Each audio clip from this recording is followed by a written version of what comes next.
అన్న, నేను Roman Catholic church. నాకు చిన్నప్పుడే జ్ఞానస్థానం బ్రాకెట్లో బాప్తిస్మం ఇచ్చారు. నేను ఇప్పుడు కమ్యూనియన్ తీసుకొచ్చా.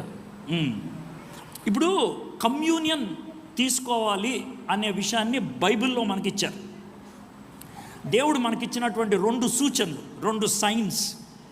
ఒకటి ఏంటంటే నేను దేవుని బిడ్డని అంటానికి బాప్తిస్మం. రెండోది ఏంటంటే నేను దేవుని సహవాసంలో ఉన్నాను అంటానికి కమ్యూనియన్. ఇప్పుడు దేవుడు చెప్పాడు అది. కానీ ఇప్పుడు ప్రస్తుత ప్రపంచంలో ఈ రెండు కూడా జాగ్రత్త వినండి, ఈ రెండు కూడా ఒక సంఘం చేయాలి.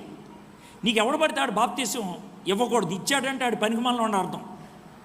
ఇప్పుడు ఫర్ ఎగ్జాంపుల్ మీలో ఎవరిని వచ్చి ఏమంటే మీరంటే నాకు చాలా ఇష్టం, బాప్తిస్మం ఇవ్వండి అని అంటే నేను ఇవ్వను. కాకపోతే ఏమంటానంటే, బాబు మీ పాస్టర్ గారితో ఇప్పించుకోండి, నేను పక్కనోడా కావాలంటే ఆ రోజు నేను వాక్యం చెప్తా, ఆ రోజు నువ్వు భోజనం పెడితే పలావ్ తింటా. కానీ నేను ఇవ్వను. ఎవరు చేర్చుకుంటున్నారు నేను సంఘంలో? ఆయన. మరి నేను ఎలా వేస్తానా? ఇవ్వకూడదు, తప్పది. రెండోది, ఇప్పుడు ఈ సంఘంలో బాప్తిస్మం తీసుకున్నప్పుడు ఈ సంఘ సభ్యుడు అయినప్పుడు ఈ సంఘంలో కమ్యూనియన్ తీసుకుంటూ ఉంటావు. ఒకవేళ నేను ఈరోజు ఇక్కడికి వచ్చాను, ఈ సంఘ సభ్యుని కాదు, దేవుని బిడ్డనే కాబట్టి నేను తీసుకున్న కమ్యూనియన్. అప్పుడప్పుడు తీసుకోవడం వేరు, ఓ పద్ధతిలో తీసుకోవడం వేరు కమ్యూనియన్ ఇక్కడ. అయితే కమ్యూనియన్ సంఘానికి పద్ధతులు మారుతాయి. కొంతమంది ఏమంటారంటే నువ్వు నిజంగా మారు మనసు పొందితే నువ్వు బలలో చేయి అంటారు. కొంతమంది ఏమంటారు నువ్వు మారు మనసు పొంది బాప్తిస్మం తీసుకుంటేనే బలలో చేయి అంటారు. అది వాళ్ళు పెట్టుకున్న రూలు, నేనేమన్నా మధ్యలో వెళ్ళి పలాడదానికే. కాబట్టి మీరు ఏ సంఘంకి వెళ్తున్నారో ఆ సంఘంలో అమ్మ నువ్వు మారు మనసు పొందితే చాలు నువ్వు బల్లలో చేయవచ్చు అంటే, ఈ రోమన్ క్యాథలిక్ అయితే ఏమంది, ఏవైతే ఏమంది, నువ్వు మారు మనసు పొందావు యూ కెన్ టేక్ ఆ సంఘాన్ని బట్టి.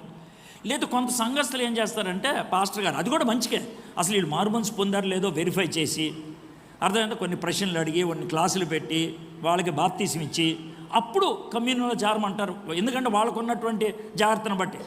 అది వాళ్ళ పద్ధతి అయితే you have to wait for that. అంతేగాని దీనికి బైబిల్ పరమైన జవాబు ఏం లేదు. ఎందుకంటే అది చర్చికి సంబంధించినటువంటి ఇష్యూ. బైబిల్లో ఇలాంటి వాళ్ళే తీసుకోవాలి, ఇలాంటి వాళ్ళు తీసుకోకూడదు అనలేదు. కానీ బైబిల్లో ఇచ్చిన పద్ధతి ఏంటంటే నువ్వు బల్లల్లో చేసేటప్పుడు 3 విషయాలు జ్ఞాపకం చేసుకోవాలి. గతంలో నీ కోసం చచ్చిపోయాడు యేసయ్య, భవిష్యత్తులో నీ కోసం రాబోతున్నాడు, చుట్టూ మనుషులు ఉన్నారు. గతం గురించి విశ్వాసం ఉండాలి, భవిష్యత్తు గురించి నిరీక్షణ ఉండాలి, ప్రస్తుతం గురించి ప్రేమ ఉండాలి. ఈ 3 ఉన్నప్పుడు నీళ్ళు ఏమన్నా తప్పులుంటే కనుక సరిదిద్దుకొని అప్పుడు బలలో చేయి. ఒకవేళ సరిదిద్దుకోకుండా బలలో చేస్తే వీటిని తక్కువ చేసినట్లు, దేవుణ్ణి తక్కువ చేసినట్లు, దాన్ని బట్టి కొంతమందికి అనర్థకాలు కూడా వచ్చాయని ఏదో చెప్పారనుకో.